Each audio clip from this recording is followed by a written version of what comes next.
kita akan menjelaskan organ reproduksi wanita bagian dalam. Yang pertama ada vagina. Vagina adalah saluran yang merupakan bagian penting dari sistem reproduksi wanita, yang memiliki fungsi sebagai jalan keluarnya darah haid atau menstruasi, dan juga sebagai jalan lahir bayi saat persalinan. Kemudian serviks dan cervical canal yang memiliki fungsi yang sama, yaitu sebagai penghubung antara rahim dan vagina, dan juga membantu proses reproduksi dengan memungkinkan sperma masuk ke dalam rahim. Kemudian rahim memiliki 3 lapisan. Yang pertama perimetrium, yaitu lapisan terluar rahim yang berfungsi untuk melindungi dan menjaga integritas struktural rahim. Dan myometrium, yaitu lapisan tengah yang sangat berotot. Selanjutnya endometrium, lapisan terdalam rahim yang berfungsi dalam siklus menstruasi dan kehamilan, dan juga sebagai tempat menampung embrio selama siklus menstruasi. Kemudian ada uterus. Uterus yaitu adalah rahim yang berfungsi sebagai tempat menampungnya sel telur dan menyokong perkembangan janin pada tahap awal. Kemudian ada uteri fundus, adalah bagian atas rahim yang berbentuk kubah yang memiliki fungsi membantu mengimbangkan hormon selama kehamilan dan membantu melindungi janin dan juga sebagai titik masuknya tuba Fallopi ke dalam rahim selama kehamilan. Kemudian ada tuba Fallopi, adalah saluran berongga yang menghubungkan ovarium dan rahim yang berfungsi untuk menyalurkan sel telur matang dari ovarium ke rahim dan sebagai tempat terjadinya pembuahan sel telur oleh sperma.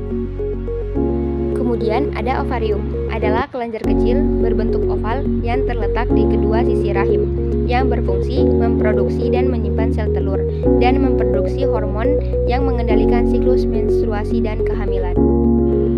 Kemudian ovarium ligamen, yaitu penompang tipis seperti tali yang menghubungkan ovarium.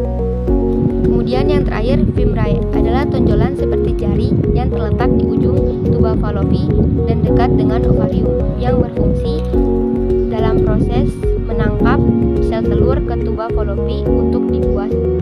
Selanjutnya saya akan menjelaskan organ reproduksi wanita bagian luar. Yang pertama, mons pubis, adalah area berbulu di bagian depan panggul pada wanita. Terletak di atas tulang kemaluan dan biasanya ditutupi oleh lemak subkutan yang memberikan bentuk bulat pada area tersebut. Selanjutnya ada klitoris, yaitu area yang sangat sensitif yang berfungsi sebagai pusat kenikmatan seksual. Selanjutnya urethral opening, sebagai saluran yang mengeluarkan urin dari kandung kemih ke luar tubuh. Selanjutnya vagina, merupakan saluran penghubung antara rahim dan vulva yang berfungsi sebagai tempat keluarnya janin dan darah menstruasi. Selanjutnya labia minora, adalah lipatan jaringan halus berpasangan yang berada di bawah labia mayora dan berfungsi melindungi lubang vagina dan uretra. Selanjutnya labia majora, merupakan lipatan kulit yang berukuran besar dan berdaging yang berfungsi untuk melindungi organ reproduksi luar lainnya dari infeksi. Dan yang terakhir adalah anus, merupakan bagian akhir dari saluran pencernaan yang berfungsi sebagai pintu keluar tinja dari tubuh.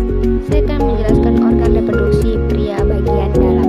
Yang pertama ada ureter, saluran yang berbentuk pipa yang menghubungkan antara kandung kemih dengan ginjal yang berfungsi membawa urin dari ginjal ke kandung kemih. Yang selanjutnya kandung kemih, adalah organ berbentuk kantong berongga yang berfungsi menampung urin yang disaring oleh ginjal.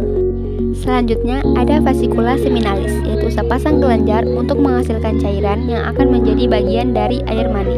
Selanjutnya uretra, adalah saluran yang berfungsi untuk mengeluarkan urin dari kandung kemih keluar tubuh. Selanjutnya jaringan erektil, yang mengandung ribuan ruang yang akan terisi darah saat gairah seksual.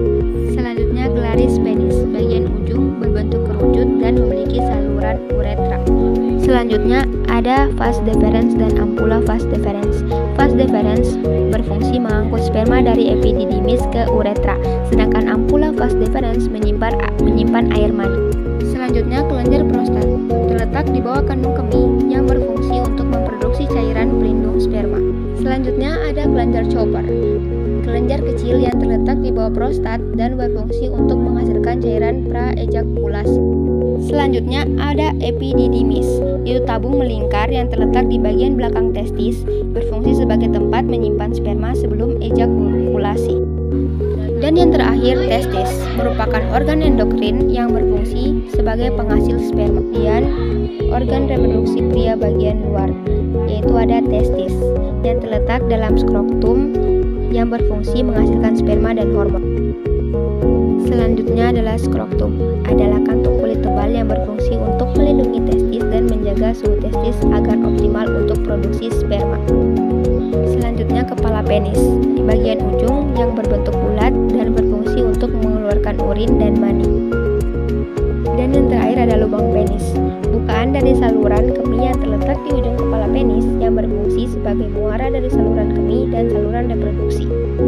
Baik, itu saja yang dapat saya jelaskan. Kurang dan lebihnya saya mohon maaf. Assalamualaikum warahmatullahi wabarakatuh.